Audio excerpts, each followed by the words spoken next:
So Meghan and Harry take Nigeria and they take it so well. The vast comparisons between them and Kate and William when they were doing their tours in the Caribbean, it's just so huge. The natural flow of Meghan and Harry just beams through these pictures. Hey guys, it's Murad Morali. Hopefully you guys are all doing well today. Back again with another video. If you have not subscribed, guys, click that button. It is daily and consistent content every single day on this channel. It's 24/7 fresh content, so please do subscribe.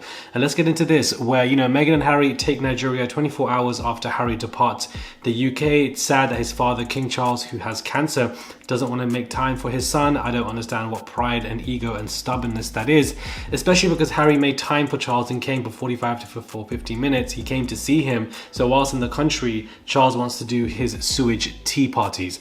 Now, it's nice to see Meghan and Harry in Nigeria. Everything looks great. The pictures, the way they're speaking to people, the way they're checking out people at hospitals and clinics, the way Meghan is surrounded by all of these women. And note that there's no security heavily surrounded by them, because that in itself creates a distance between the people that you are coming to see. It shows that you're there for them, but you're not really there for them. But here you see Meghan and Harry up and close with every single person. They're showcasing pictures of Diana with Harry when they were young, gifting them to Prince Harry. Goes to show you that they really want to see him as the true king and see her as the true queen. That's just the reality. Now, if you compare this to Kate and William, and when they went to the Caribbean and they were being picked up by people, and there were cage lines between them and people, it was an absolute mess. It was a shit show, and it just goes to show you that William and Kate's team also are pretty bad as well. So Meghan and Harry, great seeing them in Nigeria, great seeing the pictures come out. I'm pretty sure they had great conversations and everything about Invictus Games. It was just a really good PR trip, and it's nice to see them naturally getting along with everybody. And this is what royals should reflect, not a higher status of I'm a royal, you're a commoner, classism BS that the UK likes to give off 24/7. So I absolutely love the trip. Speaking of William and Kate's bad team, it's now been announced that they're no longer looking for a secretary. Some issues took place. The specific requirements were absolutely insane. It was stated by the Daily Mail that the requirements they were looking for was somebody with low ego and somebody with high emotional intelligence. Now, why are you looking for somebody specifically with low ego? Why would that be a requirement? Because William has high ego. They don't want to clash. Basically, don't upset me. I'm hiring you. You need to do things for me. I've got a high ego. If not, there's going to be an issue. When it comes to William, there's a reoccurring idea of, I'm the big boss, you're not. I'm going to show you my power.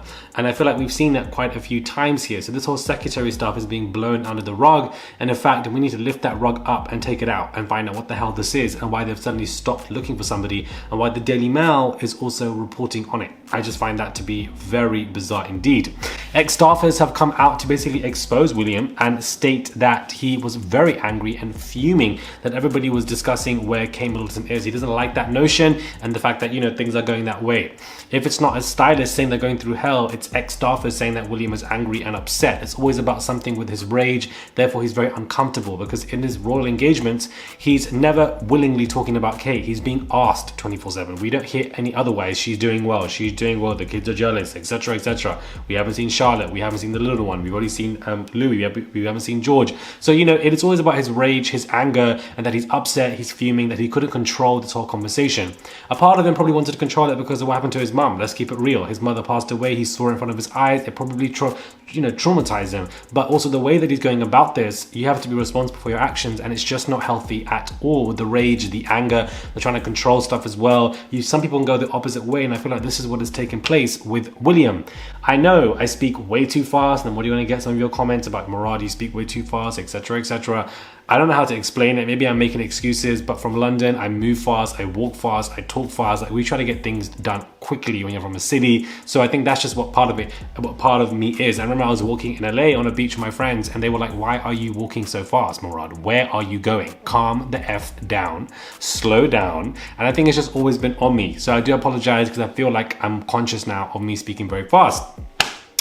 But we ran through quite a few topics, guys. Meghan and Harry's trip in Nigeria was a sight to see. Hopefully they do a tour around Africa and Asia and these countries, because whenever they do their tours, it just looks spectacular. It gives you the moments of Diana, not the moments of Camilla, who was in the car looking angry and upset, whilst William was walking around, Charles was walking around this Kenyan trip, and how they were barely getting any food and etc. That was a whole shit show. Whenever they do their trips, it never works out well. Their team, their PR, popular, and just naturally they're so used to a privileged life that they don't understand or having common relations with the majority of people on this planet. And you see it in the pictures. So it's refreshing to see Meghan and Harry just having a good time, just enjoyment, just genuinely having a good time. You can really see who really should be the real king and queen of this monarchy. If you really want to modernize it, like Prince Philip said, and make it into something that it should be, that's what they should be doing. But it's just I don't know how Kate's going to be queen consort. It doesn't make any sense to me. But you know, the ex-staffers speaking out, the secretary, oh, I'm looking for somebody with a low ego. Like, why would you specify that? You don't think that makes you look like an absolute idiot,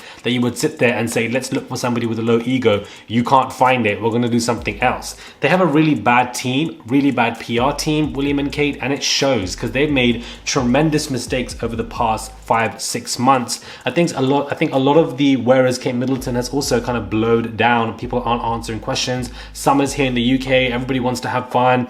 People just think that she's just, you know, sick and getting well from cancer, and they've just decided to give her, you know, significant forms of privacy instead of actually looking at the fact that some of these videos and pictures just look very weird, eerie, and in my opinion fake, and that there should be additional questions considering what they did to Meghan and Diana in this family. But alas, people don't want to do that. But somehow Kate Middleton is meant to be the most popular person in the UK when it comes to the royal family. You cannot be that popular and nobody's asking questions about, we haven't seen you since December in person at an engagement or at just an event or just in public.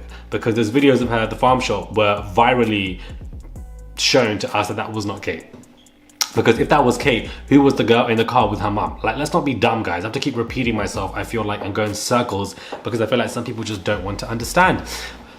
Let me know what your thoughts are, guys, when it comes to this video. Do subscribe to the channel. It's just one click to subscribe. I would really appreciate it if you guys do. Free Palestine all day, every day. As people watched the Eurovision last night, and you know, Alexander representing the UK, he was meant to be an activist in this live, but evidently he has left that to, you know, represent the UK, knowing that, you know, the UK, the EBU, all funding the genocide. It didn't actually give him anything. He wanted virality from his songs, but he didn't even get 1 point. You're going to be known as somebody who decided to everything that he stands for, you left it on the curb just because you want some attention and fame when you never got any of that anyways. So you should just be ashamed of yourself, Alexander. I wanted to just add this to the video. I was a fan of him during years, but I just think what he's just done is an absolute wastemanship. The fact that Israel were even allowed to entertain themselves and participate in this competition is insane when, you know, there's an invasion going on right now in Rafah and 2 children were burned alive in the last video that I've just seen. I've seen way too many kids being burned, hanged, chopped, killed, and it's insane to me that Russia wasn't allowed to, but Israel is. And then in the same competition yesterday, they're saying, oh, peace to Ukraine, but what about Palestine? Like, I'm so confused. It's so barbaric what is going on in front of our faces.